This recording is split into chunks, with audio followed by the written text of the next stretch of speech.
गांव में fashion show. शहर की फैशन डिजाइनर रितु की शादी गांव के जमींदार शेर सिंह से हो जाती है। लेकिन शहरी कामकाजी रितु का गांव में मन नहीं लगता। क्या सासू माँ, ये गांव में तो कुछ नहीं है, मेरा दिल ही नहीं लगता यहाँ, क्या करूँ मैं। अरे बेटा, जहाँ पति का कारोबार बीवी तो वही अच्छी लगती है ना। अब हम लोग इतने पैसे वाले हैं कि गांव में मेरे बेटे लायक लड़की ही नहीं मिली। अरे माँ, मैं तो ये बोल रही हूँ कि क्या करूँ जिससे मेरा थोड़ा दिल लगे। अरे बेटा, मैं भी शहर की थी। यहाँ आकर मैंने गांव में स्कूल खोल लिया। बच्चों को पढ़ाती थी तो मन लग जाता था। तू भी कुछ देख ले जिससे गांव की बहू बेटियों का भला हो जाए और तेरे जमींदार ससुर जी का नाम भी हो जाए। रितु क्या करती? फैशन डिजाइनिंग वाले कपड़ों को गांव की औरतों पर कैसे ट्राई करती। लेकिन एक दिन, अरे क्या बात है डार्लिंग, बड़ी जल्दी उठ गई। और ये हाथ में फेविकॉल और कागज, कहाँ जा रही हो? मैंने सोच लिया है कि मैं अपना फैशन बुटीक खोलूंगी। गांव की औरतों को सजा धजा कर फैशन शो करूंगी और यहाँ की औरतों को भी शहर के फैशन से वाकिफ करवाऊंगी। फैशन और यहाँ की औरतें, अरे इन लोगों को तो बस चूल्हा चौका आता है।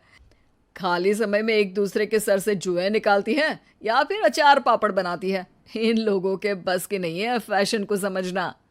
लेकिन रितु मानती नहीं। वो पूरे गांव में पोस्टर चिपका देती है कि किसी को भी नए डिजाइन के कपड़े पहनने का शौक है तो जल्दी जमींदार की बहू से मिले। लेकिन रितु की दुकान में 2 दिनों तक तो कोई आता ही नहीं। पर एक दिन, अरे कमला, क्या हुआ, क्या देख रही हो?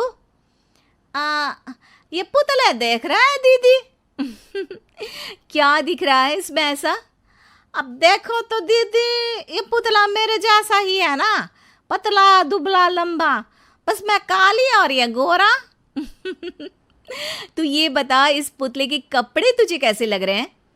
अरे कपड़े तो बहुत ही सुंदर है दीदी, लेकिन तू ना बस कल इसी समय आ जाना और अपने जैसी 2-3 और को भी ले आना।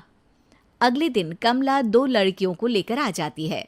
रितु उन लोगों को अपने हाथ के सिले कपड़े पहनाती है और घर भेज देती है। उन लोगों को गांव की दूसरी औरतें भी देखती हैं। और फिर क्या, अगले दिन रितु जब दुकान खोलती है तो सामने बहुत सी औरतें उसके बनाए डिजाइनर कपड़े पहनने को तैयार खड़ी होती हैं। तुम लोगों को कपड़े के साथ ही हल्के मेकअप और स्किन केयर की भी क्लास देनी पड़ेगी। रितु गांव की औरतों को फैशन का ज्ञान देने में लग जाती है। एक दिन रितु का पति कहता है, अरे रितु, तुम्हारी फोटो पेपर में आई है। क्यों भाई, ऐसा क्या कर दिया मैंने? क्या लिखा है? अरे लिखा है गांव में होगा अब फैशन वीक।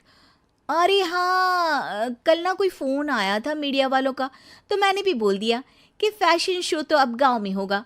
लग रहा है उसी की खबर बना दी है। तभी रितु को एक फोन आता है।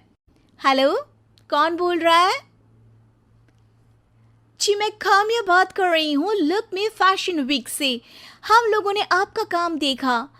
हम शहर वर्सेस गांव का फैशन थीम में एक फैशन शो आपके गांव में करना चाहते हैं। अरे वाह, ये तो बहुत ही अच्छी बात है। मैं अपनी मॉडल्स के साथ शो में हिस्सा ज़रूर लूँगी। बस अब क्या था, वो दिन भी आ जाता है जब रितु की गांव की गोरी शहर की छोरी के साथ स्टेज शो में हिस्सा लेती हैं। शो के बाद, अरे आपकी वो जो कलेक्शन है ना, मैं उसकी पूरी सीरीज खरीदना चाहती हूँ। सच में आपने वो कपड़े डिजाइन करे जो आज के लोग आसानी से घर और बाजार में पहन सकते हैं। और बजट में भी है। हम भारतीयों के लिए तो ये डिजाइन बेस्ट है जी। वैसे आपने क्या सोचकर ये कपड़े बनाए और आप इसे कितना आगे और लेकर जाना चाहती हैं? औरतें और फैशन एक दूसरे के पर्यायवाची है, तो ये किसने कहा कि गांव की औरतों को डिजाइनर कपड़े पहनने का हक नहीं?